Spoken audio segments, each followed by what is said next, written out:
Hello everyone and welcome back to another video from Apps Academy. In this video, I'm going to show you how to download and install the Twitch application on your smartphone. So let's get started right away.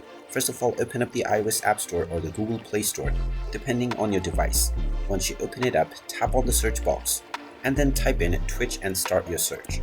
Once you find the Twitch application, tap on it and you will see the install button. Tap on the install button, which will begin the download and installation of the Twitch application on your device.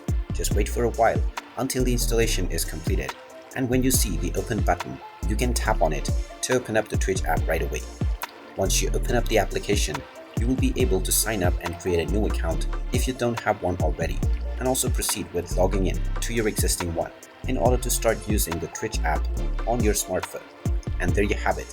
That is how easy it is to download and install the Twitch application on your smartphone.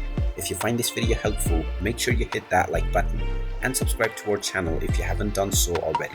Also ring that notification bell to never miss another update from us. Thank you for watching, and I will see you again in the next video.